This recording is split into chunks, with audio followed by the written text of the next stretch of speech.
covering Flint, Saginaw, Bay City, and Midland. This is ABC12 News at 6.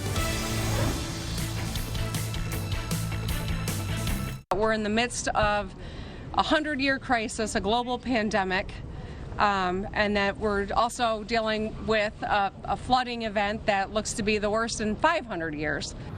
A natural disaster in the middle of a health crisis. It was just 24 hours ago, after days of heavy rain, the Edenville Dam failed. An hour later, the Sanford Dam was breached. Tonight, that water has flowed downstream, flooding parts of Midland County, displacing thousands. Governor Gretchen Whitmer taking action, declaring a state of emergency, deploying the Michigan National Guard, and formally asking FEMA for help. And within the last few hours, President Donald Trump saying he will visit the county, possibly tomorrow. Kicking off our team coverage now by checking in with Chief Meteorologist J.R. Kurchak. J.R., what a night. It is clear skies, but those water levels are still dangerously high and will be for some time now. That's right. We are going to continue to see some warnings in effect for the next few days. Some of the rivers will reach their crest here in the next couple of hours. In fact, from Midland County, we hear that the Tittabawassee River at Midland has reached its crest, just over 35 feet. But that's several feet above flood stage, so it's going to be a few days before we see the river drop to below flood levels. And for the Tittabawassee River in Saginaw County, we're not expecting the river to crest until sometime Friday. So between now until Friday afternoon, the Tittabawassee River in Saginaw County will continue to rise. But yes, for the time being, no rain. That's the best news we have in the weather department, that's for sure. Other rivers across mid-Michigan that have already crested and will gradually fall over the next couple of days include the Shiawassee River in Owasso, the Chippewa River in Mount Pleasant, the AuSable River, the Tobacco River in Beaverton, and the Pine River in Alma. Also, just having crested the Rifle River in Sterling, it is continuing, however, to hover right near record high levels today and will gradually fall over the next couple of days. The Tittabawassee River, as I mentioned, in Midland is right now at about 35 feet at record levels and will fluctuate there throughout the evening time. And we are expecting, again, the Tittabawassee in Saginaw to not crest until sometime Friday. We do have dry conditions in mid-Michigan right now. We are expecting dry weather to continue to hold for the next couple of days. Right now, 69 in Flint, 68 degrees in Saginaw. We are expecting some rain to return for the holiday weekend. We'll talk about that coming up. Be advised that the Sanford Dam is about to fail. Please evacuate to a safe area. And that was the start of it all. Yesterday around 5:45 p.m. an urgent evacuation warning. The Edenville Dam had failed and homeowners needed to move. The breach created a domino effect with a catastrophic impact. Meteorologist Brad Sugden walks us through exactly what happened. So multiple dams have failed across the area, and it actually started a little further upstream from Midland. Probably heard about the Edenville Dam getting destroyed. It started washing out, and once that washed out, it was kind of a chain reaction. All the water from Wixom Lake started to wash downstream. Now, kind of a 1-2 punch here. This is M30 going right over Wixom Lake. Because it divides the lake, the west side flowed underneath the bridge and took out the M30 bridge as it flowed through the part of the dam that got washed out. Now, down to the south, Sanford Lake obviously then started filling up with all the water from Wixom Lake. That's why evacuation orders were issued there. And then the Sanford Dam had some problems. Now notice this little part off to the right here on the west side. That's the earthen part of the dam, and that is the part of the dam that washed out. The actual concrete structure is still there. Now, we also had some issues with the US 10 bridge. Lots of erosion underneath that, and that's going to be closed for quite some time, unfortunately, until there's some repairs done there. Now, the water has arrived in Midland. The crest is expected to happen around 8 p.m. this evening. Thankfully, the flash flooding concern has ended, but the water is already over record highs, and it's going to continue to rise a little bit more into the evening. Evacuation orders were issued for parts of Midland as well as Homer and Midland townships. Basically anywhere around the Tittabawassee River, and all bridges over the Tittabawassee River are closed, including the M20 bridge. Now, evacuation orders also issued downstream all through Tittabawassee Township, areas of Thomas Township. That high water will flow through areas of Saginaw, and we're not going to be done with the high water until much later this week into the weekend.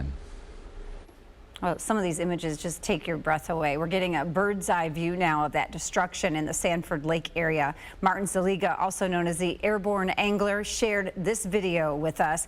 Seeing the damage from this high up really helps to put everything into perspective. Roads and homes either washed away or underwater. Trees and street signs barely peeking out. Heading north, here's what's left of Wixom Lake. All the water drained out, only mud and sand left at the bottom. We're going to hear from a homeowner there coming up at 6:15. So the question on many people's minds, how did this happen? We have been reporting on the Edenville Dam and others along the Tittabawassee River for years. Everything from structural problems to complaints of too much water allowed to pass at times, drying up the northern lakes on the river. And Terry, the federal government actually revoked the owner's license to produce power from the dam in 2018. Yeah, Angie, they did, claiming Boyce Hydro was not addressing safety issues it felt could lead to a major flood that would threaten the city of Midland. Because again, these dams were built more than 100 years ago. And there has been concern for years this could happen. The Edenville Dam and 3 others along the Tittabawassee River are owned by Boyce Hydro, whose co-owner, Lee Muller, was not available for comment. Boyce Hydro had a sale agreement in January for the dams with a local task force for $9.4 million, but the sale is not final. We knew it was in disrepair, and truly a grassroots group of community leaders had come together in the last few years to work at raising funds to repair those dams. Governor Gretchen Whitmer says legal action is possible if negligence by an entity played a role in the dam's collapse. The initial readout is that this was a known problem for a while. Since the dam was not producing power, oversight belonged to the Michigan Department of Environment, Great Lakes and Energy. A spokesperson says Eagle had conducted an initial inspection of the dam in October 2018 and found that it was in fair structural condition. However, it did have strong concerns that the dam did not have enough spillway capacity, which allows water to flow out of the Wixom Lake impoundment. And when these disasters like this happen, we have to question where was the oversight on this stuff. But at the same time, owners have a responsibility to be responsible in the maintenance and upkeep of their systems as well. Attorney Phil Ellison has represented property owners on the lakes created by the dams. To be able to use them, they're going to need to be rebuilt. And to rebuild them is going to be a regulatory, I guess for a lack of a better word, Terry, nightmare. There is little doubt an investigation either on the state or federal level will take place on exactly why updates were not made on the Edenville Dam in a timely fashion. Terry, thanks so much. Over the last few years, we've seen several old mid-Michigan dams taken down. The Flint River Restoration Project removed the nearly century-old Hamilton Dam in 2018. At that time, we were told the dam was past its serviceable life, and there was no real reason to fix it. And just last year, the Chi-Town Dam near Vernon was removed. That structure dated back to the 1840s. Turning now to the city of Midland, where part of the community remains underwater. As JR mentioned earlier, the National Weather Service in Detroit reporting that the Tittabawassee River has crested at 35 feet. That is higher than the previous record set in 1886, and it could fluctuate over the next few hours. A flood warning is expected to remain in effect through Sunday while we wait for the water to recede. And all that water really taking a toll on Midland's sewer system. At last check, 5 sanitary sewer pump stations have failed. The current sewer outages are highlighted on your screen. The city says people who live in these areas will not be able to return home until service has been restored. Homes may also experience sewer backups, which could be a mix of stormwater and sanitary wastewater. Families evacuated all had to go somewhere. Hundreds spent the night at one of the community's makeshift emergency shelters. And that is where our Ann Perrette spent much of the day today. She is standing by live with more on the Midland emergency response. Ann? 500 people spent last night at an emergency shelter in Midland County, and with the damage that these flood waters have caused, it is not clear when they will return home. At Midland High School, a majority of the people spending the night there are from the Riverside Place senior living apartments in downtown Midland, and with the threat of COVID-19 still very imminent, they are very vulnerable, but their community is stepping up to make sure that they stay safe in their new temporary home. Thank you, Midland. You've done a great job. Yeah. You can hear the tremble in Jerry Wasserman's voice. The longtime resident and former Midland school board member is overwhelmed by the outpouring of support. We've had many more people show up to give stuff than we've had show up that needs a bed. There's the difference. the Midland difference. At Midland High School, one of several evacuation sites set up overnight, a steady stream of cars brought countless donations throughout the day. Inside, nearly 150 people are taking shelter. They have nowhere else to go.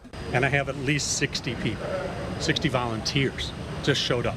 3 nurses, 3 aides from nursing homes, a bunch of students, a bunch of teachers, just people in town just showing up and say, put me to work. Wasserman is working the day shift at the shelter to give the superintendent a break. He knows this disaster does not lessen the threat of the quickly spreading coronavirus pandemic. And with a number of residents from a local senior center there, he's put multiple rules in place. No one can enter the emergency shelter without a mask on, and you'll notice the beds are spaced out 6 feet apart. I've got a crew of 5 volunteers going around constantly wiping down bed railings, doorknobs, tables, any common touch areas down there. And then right now, right after lunch, I'm going to have 5 people going around, and we're going to have people use hand sanitizers on their hands. And because of that, he says they are in dire need of hand sanitizer, which of course everyone is right now, and he understands that. But he says if you have some to spare, he is asking you to share with them again at the Midland High School evacuation shelter right now. And if anybody else would like to donate anything, the county is urging you to call 211 or United Way to find out where your donation is most needed. For now, live in Midland, I'm Ann Perrette, ABC 12 News. Really beautiful to see the community come together. Thanks so much, Ann. Right after the break, our team coverage of this historic flood continues. We're going to take a closer look at Saginaw County and how communities there are dealing with the threat of rising waters. Turning now to the threat of rising waters. Catastrophic dam failures in Midland County mean people in Saginaw County are now on high alert. And that is where we find ABC 12's Sherry Hardman tonight. Sherry, what are communities doing there to prepare? Well, they are trying to do as much as they can. You know, yesterday in Midland County, no matter where we went, there was so much water, and it kept coming and kept coming. And that's a similar feeling here in Saginaw County right now. If you take a look down below, we have had to move 3 times since we got to this location at 4 o'clock. That's how much water continues to flow through this area, and it's flowing fast. Take a look beside me. This is not part of the Tittabawassee River. It's overflow. It is moving very, very fast, and that has people out here concerned, including homeowners and business owners. We are right next to a business who they have been evacuating their business, trying to save as many items as they can before the water gets too high. Just about an hour ago, they told us it was 4 feet of water in there. This entire lot here normally isn't water here. Behind the trees there normally isn't water there. So they are concerned about how much more water will come to Saginaw County. I'm just praying a lot for the people because I'm not the only one affected. There's literally hundreds and hundreds, if not thousands of people affected by this. So my heart goes out to them. If you go down a little bit, you can go ahead. That business owner was also dealing with flooding in his business. He had already had about 5 feet of water in his business. He was over there on Gratiot and Freeland, and he tells us that the water started late last night and began to come into his business. A lot of bridges, most of the bridges around here and roads near the Tittabawassee River are closed right now. And Saginaw County Sheriff is preparing for the worst if the Sanford Dam breaches. Extremely high. I've never seen a current that fast on the Tib or the Saginaw River. It's concerning. The water is approaching their yard, and on the other side of the yard is a gully which is now flooded going into their house. We're still not at the crest zone, and that could be another 24 hours or longer. So we wait and we try to evacuate, or we'll let people. And right now, the Saginaw County Sheriff tells us they are not forcing people to evacuate. They are suggesting people evacuate.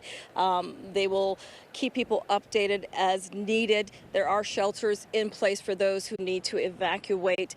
There are emergency vehicles here. We just saw one from the Bay County Sheriff's Department. Here, another rescue unit preparing for possible flooding of the Tittabawassee River and the Saginaw River if the Sanford Dam breaches.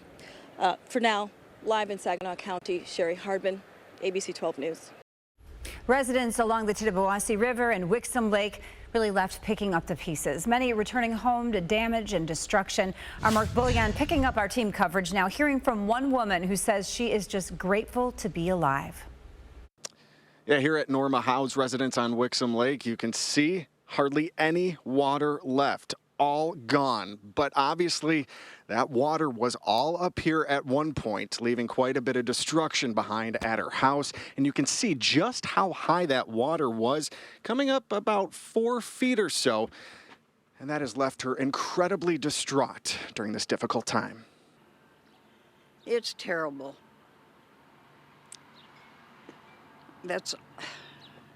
I don't know what else to say. Norma Howe seeing firsthand today the power of something that's vital to everyday life. The inside of her home, now a dried out swamp. When we came in, the freezer was knocked over. The refrigerator was knocked over. So everything's got to be replaced. Howe's children and grandchildren helped her salvage what could be saved, but it wasn't much. Floor's got to be tore up and replaced. My dishwasher's got to go. I just bought an electric stove. It's full of water. And I just bought a dryer. It's gone. Howe has lived at her home for 30 years. That's 3 decades of cherished memories and mementos taken away in the blink of an eye. Don't know what we're going to do. Certainly a very difficult time for Norma. As for now, she and her kids plan to continue cleaning up what they can here at the house, and she'll also be staying with them until she figures out what's next. In Hope tonight, Mark Bullion, ABC 12 News.